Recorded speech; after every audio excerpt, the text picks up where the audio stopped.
Through you, I can do anything. I can do all things, 'cause it's you who gives me strength. Nothing is impossible. Through you, blind eyes are open, strongholds are broken. I am living by faith. Nothing is impossible.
Our Father everlasting, the all-creating one, God Almighty.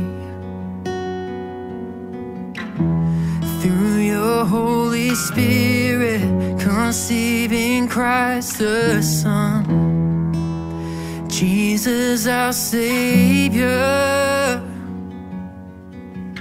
I believe in God our Father. I believe in Christ the Son. I believe in the Holy Spirit. Our God is 3 in 1. I believe in the resurrection, that we will rise again.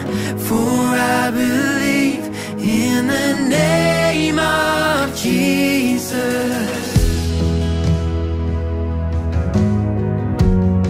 Name of Jesus.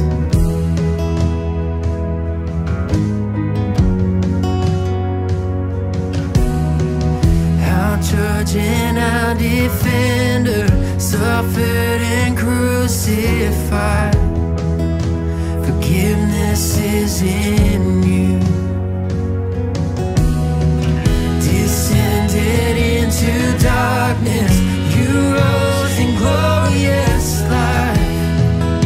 Forever seated high. I believe in God our Father. I believe in Christ the Son. I believe in the Holy Spirit. Our God is 3 in 1. I believe in the resurrection, that we will rise again. For I believe in the name of Jesus. Yes, I believe in you. I believe you rose again. I believe that Jesus Christ is Lord.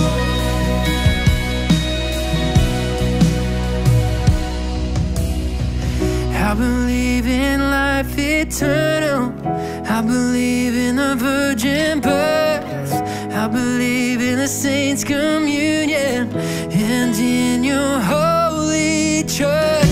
I believe in the resurrection, when Jesus comes again. For I believe in the name of Jesus. I believe in God our Father. I believe in Christ the Son. I believe in the Holy Spirit.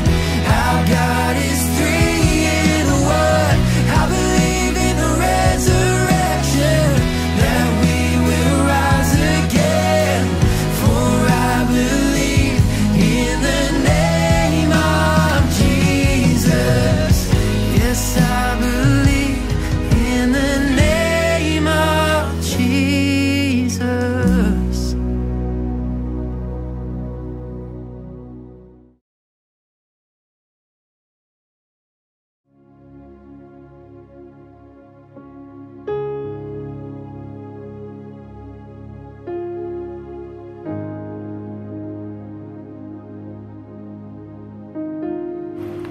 So, magandang gabi po muli sa ating lahat.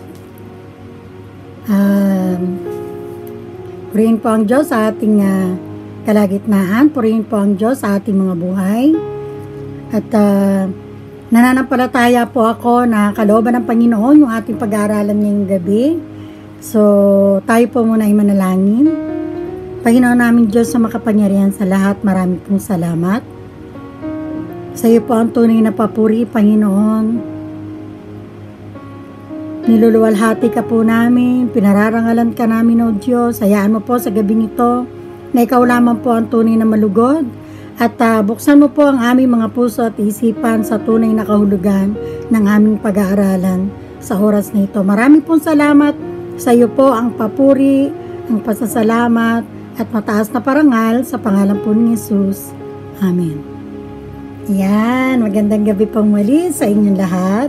So, sa gabi pong ito ay pag-aralan po natin,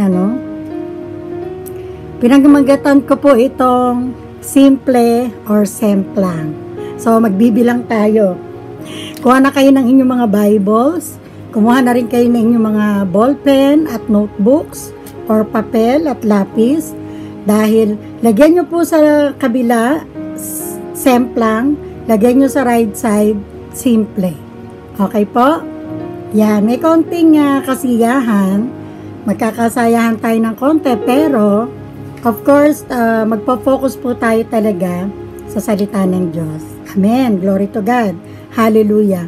Buksan po natin yung ating mga Bible sa unang Juan. Magsisimula po tayo sa unang Juan 1:5. Yan. Ang mamuhay ayon sa liwanag. Yan. Unang simple, ang sabing ganun sa 5, ito ang aming narinig sa kanyang anak at pinapahayag naman namin sa inyo. Ang Diyos ay ilaw at walang anumang kadiliman sa Kanya.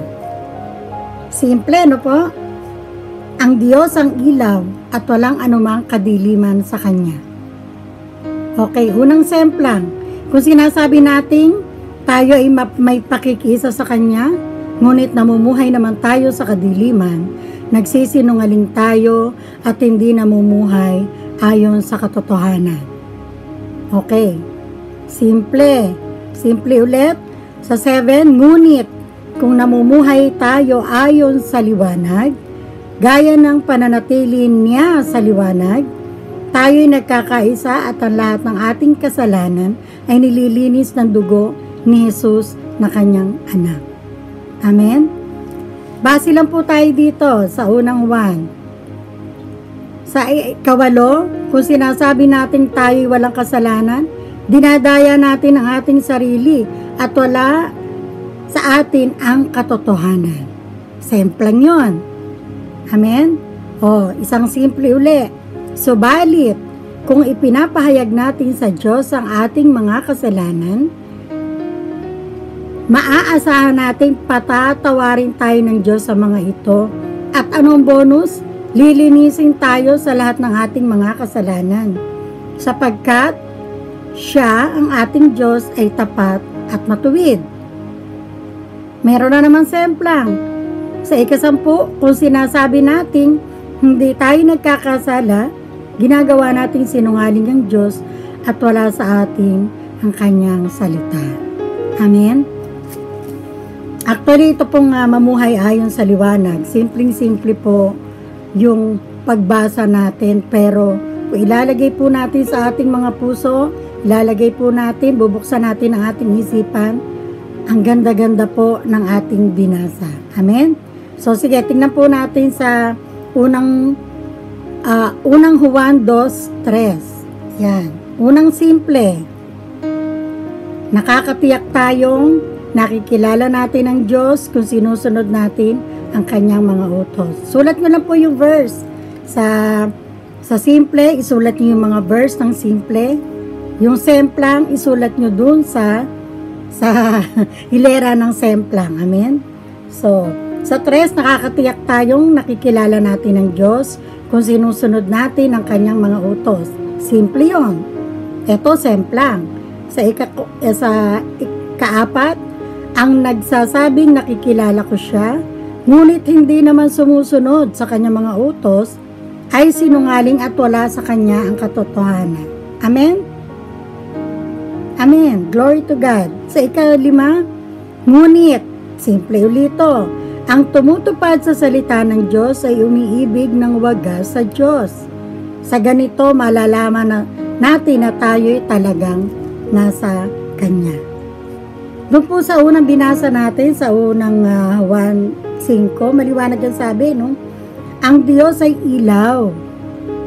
So, ibig sabihin dito, tayo bilang mga anak ng Diyos, tayo dapat lumalakad sa ilaw. Tinatalon po natin yung liwanag, nakikita sa atin ang ating mga kapitbahay, kumare, kamag-anak. Yung ilaw ng Panginoon kasi, nag-iilaw din tayo.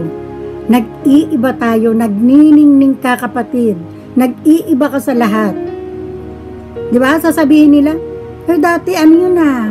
Tong itera yun na. Alam niyo ba itong itera? Nagtotong its. O bakit ngayon tumigil na siya? Bakit parang baliw na siya? Nag-aaral na siya ng salita ng Diyos? Akala lang po nila yun. Kapag ka po ganon, asahan nyo po, malapit na pong dumating sa kanila ang liwanag. Amen? Amen. Glory to God. So, sige po, sabi pong ganyan, sa ika-6 ng unang Juan 2, sino mang nagsasabing nananatili siya sa Diyos, ay dapat mamuhay tulad ng pamumuhay ni Jesucristo. Simple po yung utos sa atin, di ba? Kung sinasabi mong nananatili ka sa Diyos, abay dapat mamuhay ka nga ng tulad ng pamumuhay ni Jesucristo. Unang-una na, anong dinisplay ng ating Panginoong Diyos? Yung kanyang humility, pagpapakumbaba. Siguro sasabihin nyo, Sister Sid, talaga bang ang pagiging anak ng Kristiyano, pabutihan lang, pagandahan lang ng asal? Hindi po. Kung maganda ang asal mo, dahil tinatalunton mo yung ilaw ng Panginoong Diyos mo na tinanggap mo bilang Panginoon mo at sariling tagapagligtas, simple po yun. Ang semplang doon, kung ginagawa mo lang yun para masabing mabuti kang Kristiyano, pero yung puso mo ay hindi naman talagang puro, semplang po yun. So, tandaan po natin, pinag-uusapan po natin sa gabing ito, simple or semplang. Amen? So, sige, ano po ba ang bagong utos ng Panginoon? Sa unang Juan 2:7, sabing ganon, mga minamahal, hindi isang bagong utos ang isinusulat ko sa inyo, sabi ni Apostol Juan, ngunit ang dating utos na nasa inyo na sa simula pa. Ito ay ang mensaheng narinig na ninyo sa 8, ngunit maituturing na isang bagong utos ang isinusulat ko sa inyo, sapagkat napapawi na ang kadiliman at lumiliwanag na ang tunay na ilaw. Amen. Amen nga kayo dyan. Glory to God. Hallelujah. Diba? Ang sarap mabasa nito, no? Sapagkat napapawi na, ang sarap din mapakinggan, na ang kadiliman ay napapawi na at lumiliwanag na ang tunay na ilaw. Parang tayo rin bilang anak ng Diyos. Amen. Di po ba sabi sa 2 Corinthians 5:17, sabi ganyan, kaya't kung nakipagkaisa na kayo kay Kristo, na kay Kristo ang isang tao, isa na siyang bagong nilalang. Wala na ang dati niyang pagkatao, sa halip, ito'y napalitan na ng bago. Kaya po tayo tinawag na born again. Huwag po nating sikapi na maging born again tayo, kundi born again po. Glory to God. Hallelujah. Amen. Ayan, ang nagsasabing nakikilala ko siya, ngunit hindi naman sumusunod sa kanyang mga utos ay sinungaling at wala sa kanyang katotohanan. Amen. Ngunit ang tumutupad sa salita ng Diyos ay umiibig ng wagas sa Diyos. Sa ganito, nalalaman na natin na tayo'y talagang sa Kanya. Sino man nagsasabing nananatili siya sa Diyos, ay dapat mamuhay tulad ng pamumuhay ni Jesucristo. Okay, sabi ganun sa 8, ngunit maituturing na isang bagong utos ang isinusulat ko sa inyo, sapagkat napapawi na nga ang kadiliman at lumiliwanag na ang tunay na ilaw. Ang katotohanan nito'y nasaksihan sa buhay ni Kristo at nakikita rin naman sa atin. Kasi kung bago ka nang nilalang, sabi nga sa 2 Corinthians 5:17, makikita sa iyo kapatid yung ibang dating ikaw. Amen? Kung dati ay palaaway ka, hindi ka na ganun ngayon. Kung dati ay lamang ka ng kalye, dahil ang pinag-uusapan ninyo ay kung ano-ano mga bagay, hindi ka na ganun ngayon. Nagba-Bible study ka na, nagtuturo ka na ng ebanghelyo, nagdi-disciple ka na, nag-aaya ka na ng mga kumari mo, mga kaibigan mo, para mag-aral ng salita ng Diyos. Amen? Amen. Glory to God. Sabi sa 9 ng unang Juan 2:2, ang nagsasabing siya'y nasa liwanag, ngunit napopoot sa kanyang kapatid ay nasa kadiliman pa. Semplang yun. Diba? Unang Juan 2:9, semplang yun. Eto, simple. Ang umiibig sa 10, ang umiibig sa kanyang kapatid, ay nananatili sa liwanag at hindi siya magiging sanhi ng pagkakasala ng iba. Ngunit, eto, semplang na naman to, ang napopoot sa kanyang kapatid sa 11 ay nasa kadiliman pa, lumalakad siya sa kadiliman at hindi niya nalalaman ang kanyang pupuntahan sapagkat binulag siya ng kadiliman. Alam po ninyo, masarap, takot kayo sa dilim. Amen? Maraming takot sa dilim. Pero mas maraming takot sa liwanag. Alam niyo po kung bakit? Kasi po, pagka pinag-usapan yung liwanag, lalo yung liwanag ng buhay ng isang mananampalataya, kailangan talaga maipakita natin, mai-apply natin sa buhay natin na tayo ay lumalakad sa liwanag. Kaya madalas, itinatago na lang natin sa dilim. Hindi po ba tayo ay produkto ng kadiliman? Hindi ko po sinabing tayo produkto ng dyablo, hindi po. Ito po ang maliwanag. Nung tayo po ay nasa sinapupunan ng ating mga ina, babae ka man o lalaki, madilim doon. Amen?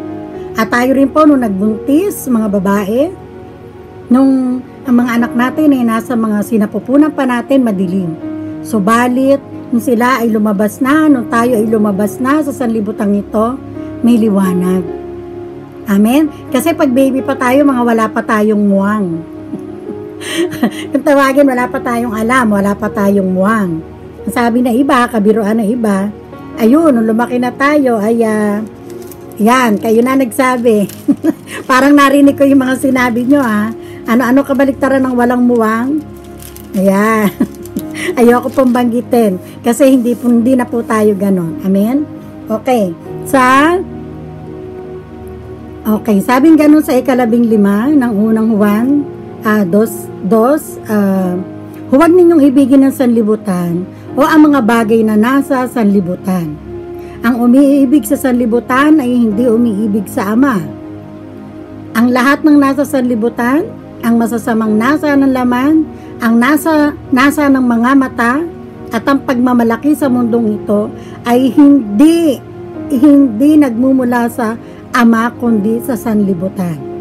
Sa 17, mawawala ang sanlibutan at ang lahat ng kinahuhumalingan nito, ngunit ang sarap nito. Ngunit ang mga sumusunod sa kalooban ng Diyos ay mabubuhay magpakailanman. O, taas ang kamay ng mga mabubuhay magpakailanman. Amen. Glory to God sa mga buhay nyo, mga kapatid. Glory to God talaga. Parang nakikita ko talaga kayo ngayon lahat, Ang dami nagtataas ng kamay. So, patuloy lang po. Buksan nyo po yung mga Bible nyo. Dahil, mas maganda po na sabay-sabay tayo nagbabasa. Sinusundan nyo yung ating mga pinag-uusapan. Amen? So, sa unang Juan 2:20, sabing ganyan, ngunit ipinagkaloob na sa inyo ang Espiritu Santo at dahil dito, alam na ninyo ang katotohanan. Amen. Di ba? Ang sabi ni Apostol Juan, sumusulat ako sa inyo, hindi dahil sa hindi ninyo alam ang katotohanan, kundi dahil alam na ninyo ito at alam din ninyong walang kasinungalingang nagmumula sa katotohanan. Amen? Alam naman po natin yun kaya lang madalas, ganun po talaga siguro, siguro sasabihin natin na kasi nga subject for failure pa tayo, nandito pa tayo sa sanlibutan, pero iwasan po natin na lagi nating sinasabi na tao lang kasi ako tao lang kasi ako. Hindi po, tayo po ay anak ng Diyos. So, po pwede hindi naman natin magagawa lahat ng perpekto, po pwede hindi naman natin magagawa ng tama lahat, pero wag po natin sasabihin tao lang ako. Kasi nung nilalang ka ni Kristo, ikaw ang pinakamahalagang bagay na nilalang ng ating Panginoong Diyos. Amen? Amen. Glory to God. Hallelujah. Sabi nga niya sa 22, sino nga ba sinungaling? Sino nga ba? Sino nga ba sinungaling? Hindi ba siya na nagsasabing si Jesus ay hindi si Kristo? Tandaan po niyo, pag may nagtanong sa inyo, sino ba ang Diyos mo? Huwag po niyo sasabihin, siya. Sino siya? Yung nasa taas.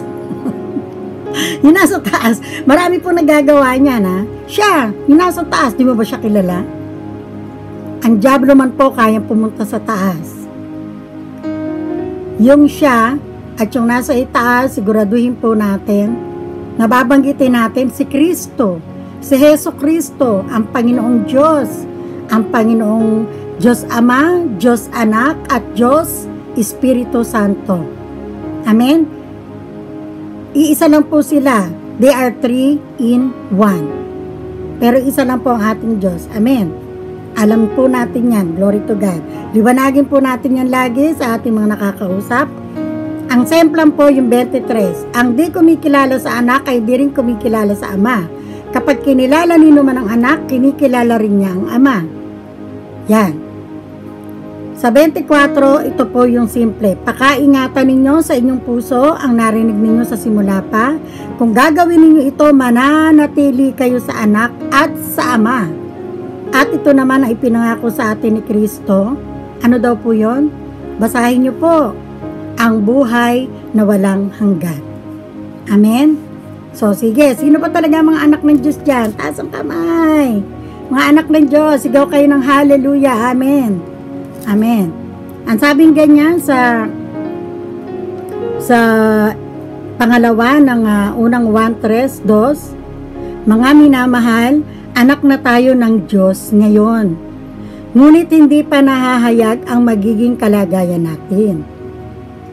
Ngunit alam natin sa pagparitong muli ni Kristo, tayo'y matutulad sa Kanya sapagkat makikita natin kung sino talaga siya. Kaya't ang sino mang may ganitong pag-asa ay nagsisikap na maging malinis ang pamumuhay tulad ni Kristo. Amen. Nasa Bible po yan. Nandito po yan sa banal na kasulatan ating binabasa. So sige po, ito po yung ika-4, Unang 1:3-4 na po tayo. Ang bawat nagkakasala ay lumalabag sa kautusan ng Diyos, sapagkat ang kasalanan ay paglabag sa kautusan. Amen? Lagi po natin ito nababasa kaya lang pinagwawalang bahala natin. Sinasantabi natin. Siguro sasabihin nyo, si Sister Sid kaya talagang ano? Alam nyo po tayo, lahat po tayo, hindi po tayo nakaabot sa kaluwalhatian ng Diyos. Pero, dahil sa ang ating Panginoong Diyos ay matuwid, naging matuwid po tayo dahil sa Kanyang pagiging righteous. Amen? So, angkinin po natin yun. And habang inaangkin po natin yun, makakagalaw po tayo ng naaayon. Naaayon sa Kanyang liwanag, naaayon sa Kanyang daan. Amen? Glory to God. Hallelujah. Sige po. Glory to God. Hallelujah. Ang sabing ganyan sa ika-4, diba? Semplang yun. Okay? Ano yung simple? Sabi sa ika-7, mga anak, huwag kayong padaya kanino man. Ang sino man gumagawa ng matuwid ay isang matuwid tulad ni Kristo. Yun po, yung sinasabi. Kasi pag matuwid ang ginagawa natin, we are righteous in the eyes of God. Amen? Sa ika-8, ang nagpapatuloy sa pagkakasala, semplang po to. Ang nagpapatuloy sa pagkakasala ay kampo ng dyablo. Na-hurt ang damdamin. Sapagkat sa simula pa'y gumagawa na ng kasalanan ang dyablo. Kaya't naparito, etong maganda, kaya't naparito ang anak ng Diyos upang wasakin ang gawa ng dyablo. Kaya natin tinanggap si Kristo bilang ating Panginoon at sariling tagapagligtas para meron tayong ayuda. May helper tayo. May malalapitan tayo. May maluluhuran tayo. May maiiyakan tayo. Lord, help me. Guide me, Panginoon. Amen?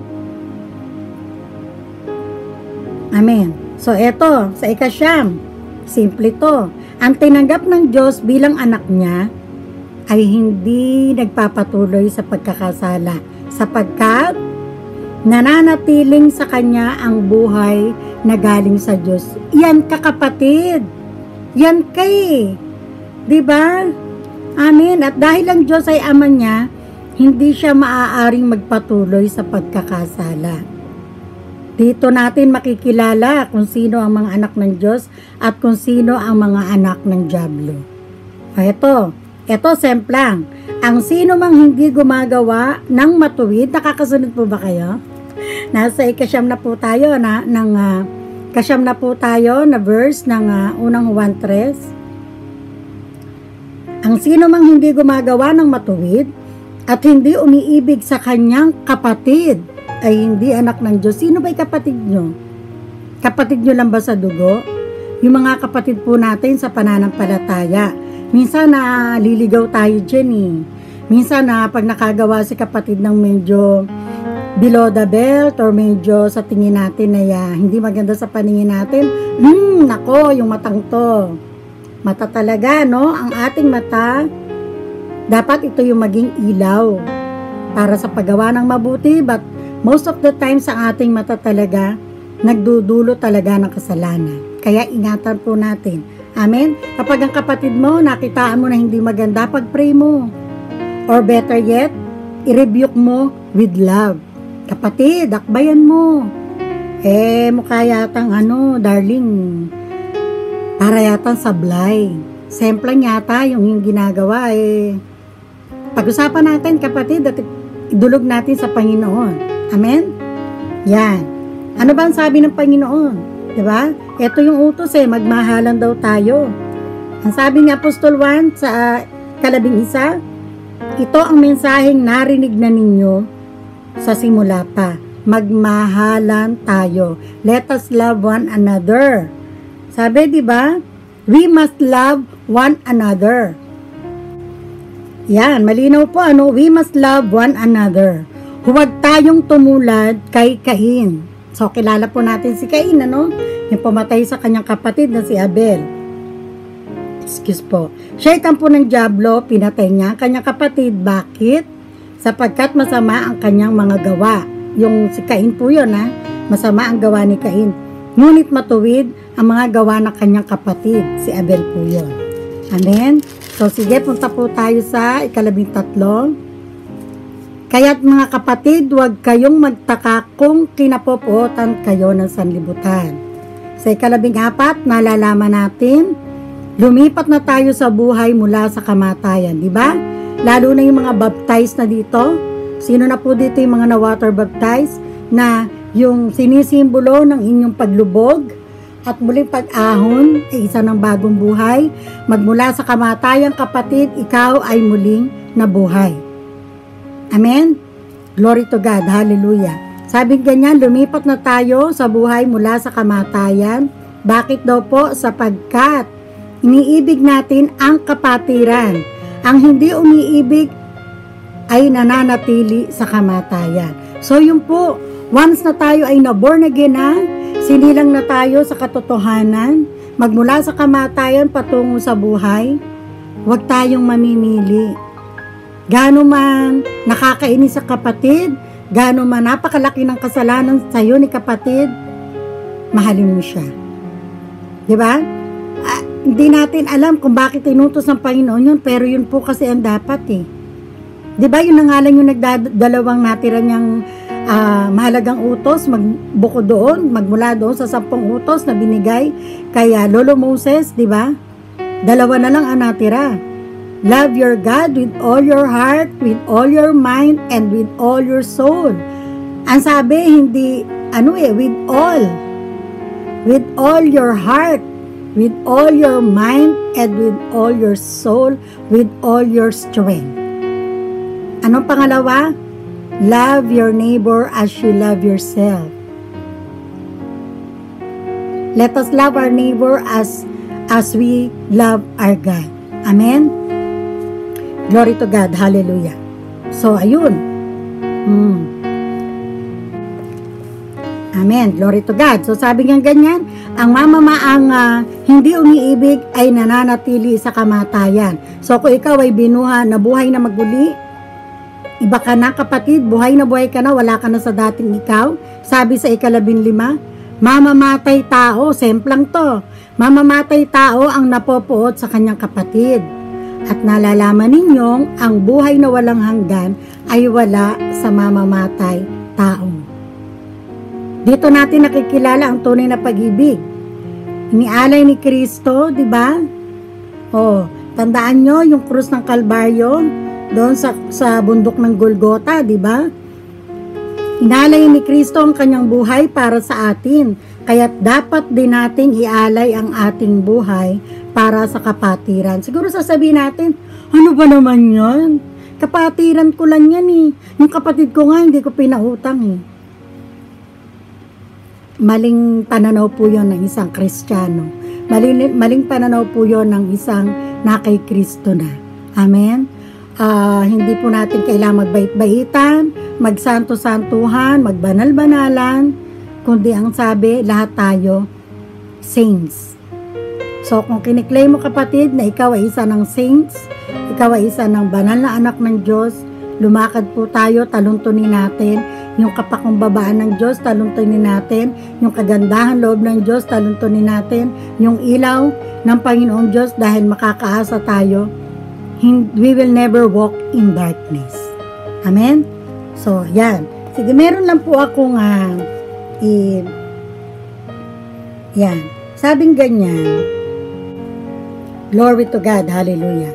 Tayo, bilang lumalakad sa pag-ibig, kailangan nagbibigay tayo ng pag-asa, ng encouragement at inspirasyon sa iba. Or magandang sabihin sa lahat ng makakasalamuha natin. Amen?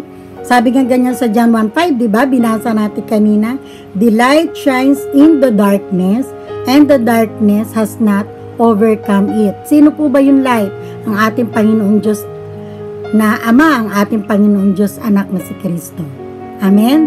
At ang ating Panginoong Banal na Espiritu Santo. Amen? Sabi sa Psalm 119:105, pakibuksan po ninyo, Your word is a lamp for my feet, a light on my path. Ang iyong salita, ang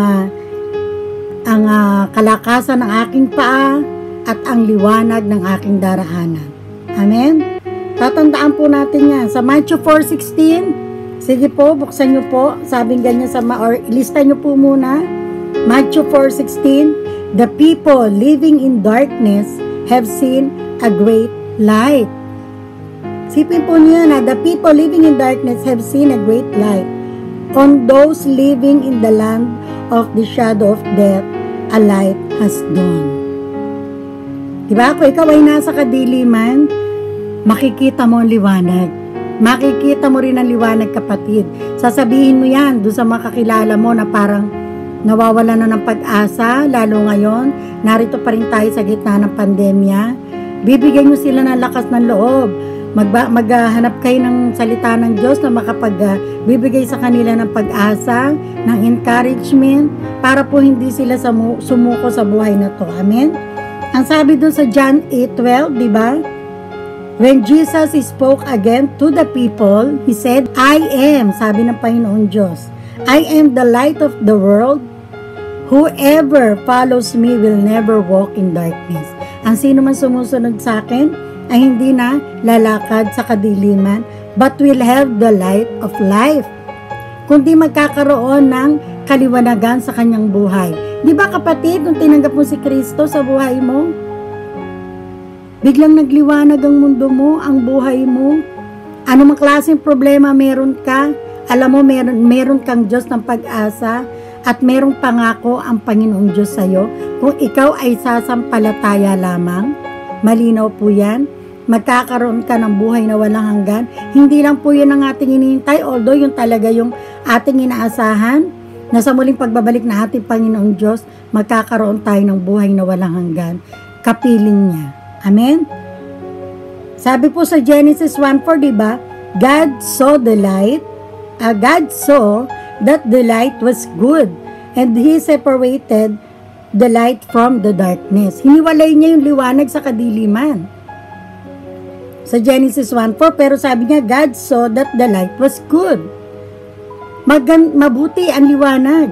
Kaya hiniwalay niya yung liwanag sa kadiliman. Pero eto po yun ha. Light has come, ito yung kahatulan ng ng realidad. Light has come into the world, but people love darkness instead of light. Yun po ang masakit. Dumating na yung liwanag sa mundong ibabaw, sa sanlibutan, pero mas pinipili pa rin ng marami o ng karamihan o tayo dati, di ba? Pinipili natin yung kadiliman. Minsan nakakalungkot eh. Although ako, mahanga rin ako sa artista. Noranyan nga ako eh. Richard Gomez, yan, di ba? Pero, ang nakakalungkot, pag tawag ng gawain, swerte ng may 10 na dumalo. Pero magtawag ka na may artista sa bandaron, ay naku po, malamang higit pa sa 50 dadalo. Glory to God. Nakakalungkot po na isang realidad ng buhay natin. Kahit po ngayon, lalo na nakababad tayo madalas sa ako, nanonood din ako ng telenovela. Maganda yung Cardo. Maganda yung katatapos lamang na Huwag Kang Mangamba. Yan, di ba? Nanonood ako ng, ano ba yung isa pa? Marami po mga telenovela na nakapupulutan naman ng aral. Pero, kapag may gawain po sa Panginoon, meron po tayo mga life groups, may mga Bible studies, at katulad nito, meron tayong midweek service, online man. Try po natin na mag-join, try po natin na manood, dahil mas malaki po ang tayo po yung benefactor dito. Tayo po yung mabibiyayaan. Amen? Sabing ganyan sa John 3:19-21, di ba? Everyone who does evil hates the light. Amen? And will not come into the light for fear, sa takot that their deeds will be exposed.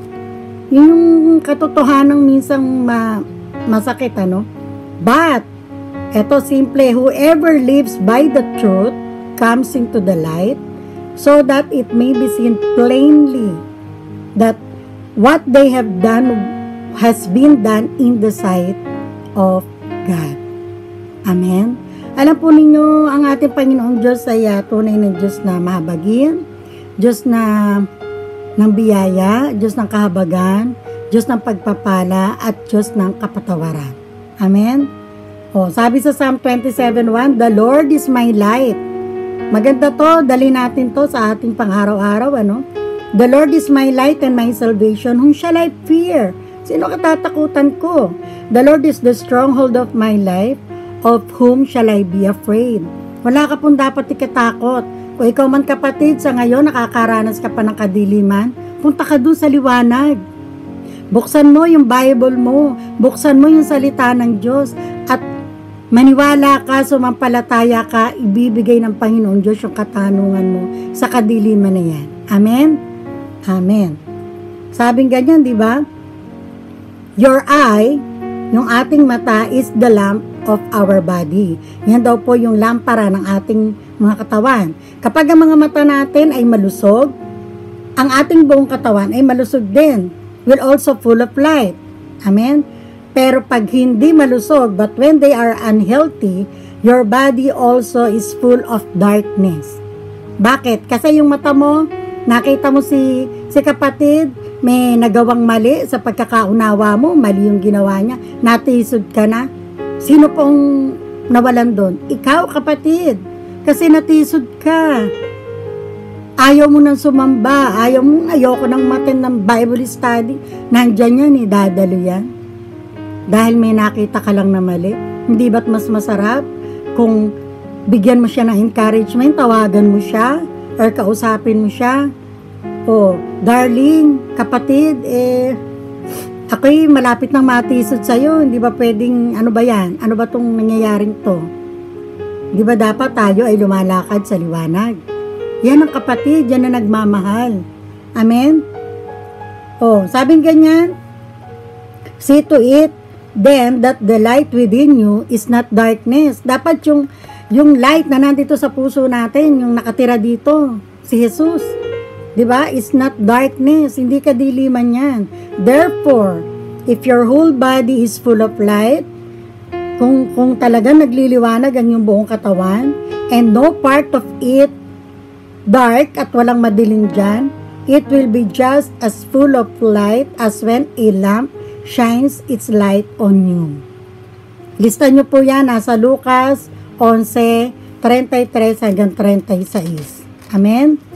Sa Ecclesiastes 2:13, pakilista nyo po, sabing ganyan, I saw that wisdom is better than folly, just as light is better than darkness. So, marami po tayong mababasa tungkol sa liwanag at kadiliman. Doon na po tayo sa liwanag, di ba?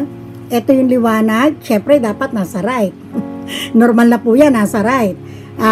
Nasaan pong banda yung magnanakaw na nagsabi kay Kristo na pagsama siya sa paraiso, di ba? At pinangakuan ng Panginoong Hesus, ngayon din, pagsasama kita sa paraiso o sa aking kaharian. Nasa right side siya, di ba? So, doon tayo sa right. Glory to God. Ano man ang mangyari, doon tayo sa tama. Amen? So, sabing ganyan, sa Biblia, ang liwanag, laging sumisimbolo sa ganito. Una, holiness. Lista nyo po yan, ha? Pangalawa, goodness. Pangatlo, knowledge. Pang-apat, wisdom. Panglima, grace. Pang-anim, hope. And pang-pito, God's revelation. Yun po ang maganda dun eh. Sa pitong yun, yung revelasyon ng Diyos sa'yo, wag mo ipagwalang bahala.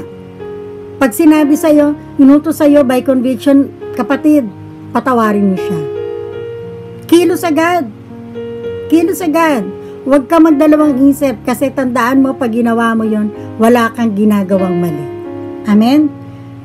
On the contrary, ang kadiliman naman ay as it has been associated with evil, syempre, no? With sin and despair. Yung pighati, dalamhati, yan, mga ganyan, kadiliman yan eh. Diba? Yung pag ikaw ay para gusto mo mag-isa ka lang, makipag-fellowship ka, makipag-banding ka, lalo sa kapatiran, lalo doon sa mga akala mo marami ka makikitang mali, doon ka makipag-fellowship, kasi baka ikaw ipadadala ng Panginoon para maging kaliwanagan sa kanila. O, diba? Amen. Alam niyo po, ang ating Panginoon Diyos, He gave equal importance sa light and darkness. Diba?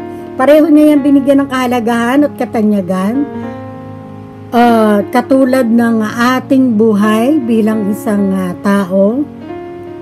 Sabi ko nga kanina, nagsimula tayo sa dilim.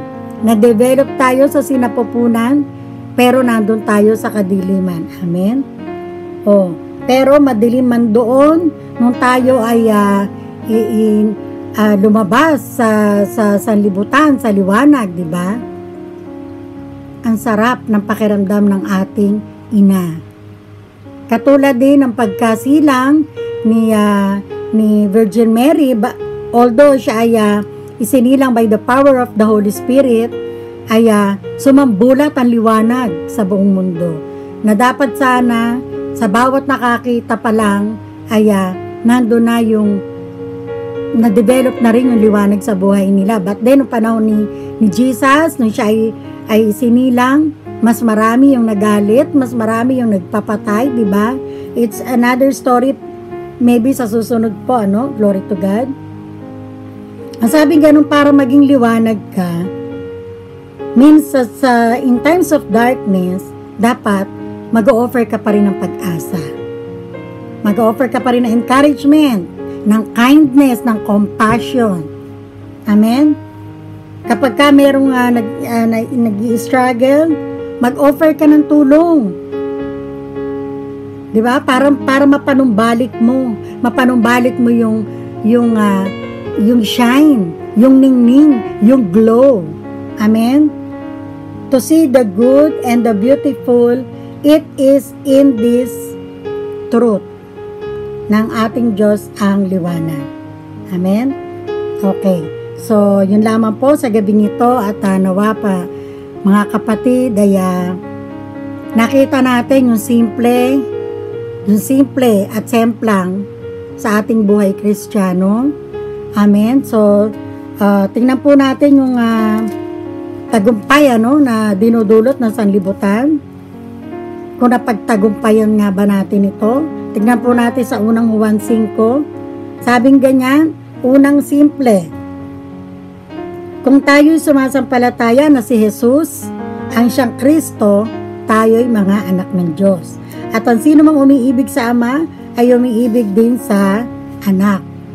Sabi sa ikalawa, ito ang palatandaang iniibig natin ang mga anak ng Diyos kung iniibig natin ang Diyos at tinutupad ang kanyang mga utos. Sa ikatlo, verse 3, sapagkat ang tunay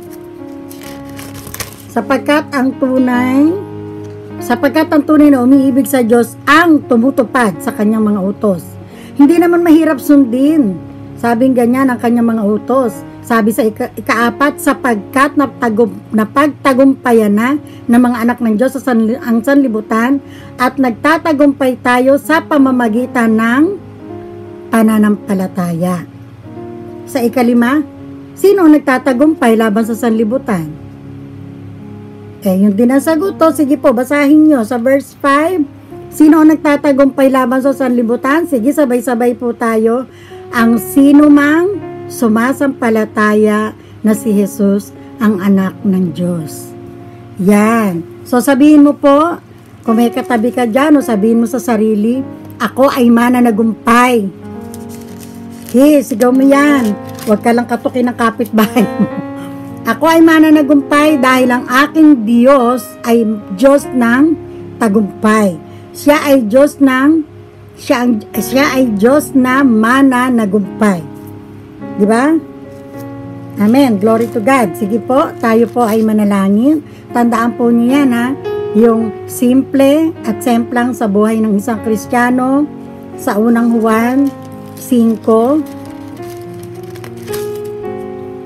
Dito lang po tayo bumingin sa Bible, ano? Magandang bagay na naaalala natin na sabi nga doon sa John 15, ano? Sige, buksan po natin. John 15. Ang alam ko po, tanda ko, yun ay nasa John 15:5. Yan, John 15. Ayan. Sa John 15:1, eto, naku, nakikita nyo po ba to? Tignan nyo po yung suot ko. Ang ganda, no? Hitik na hitik. Hitik na hitik sa bunga. Sabi sa John 15:1, ako ang tunay na puno ng ubas. Sabi ni Jesus, ano? At ang aking ama ang tagapag-alaga. Inaalis niya ang bawat sangang hindi nagbubunga. At kanya naman pinuputulan at nililinis ang bawat sangang nagbubunga upang magbunga pa ng lalong sagana. Amen? Nalinis na kayo sa pamamagitan ng salitang sinabi ko sa inyo. Manatili kayo sa akin at mananatili din ako sa inyo. Sabi ni Jesus, ano?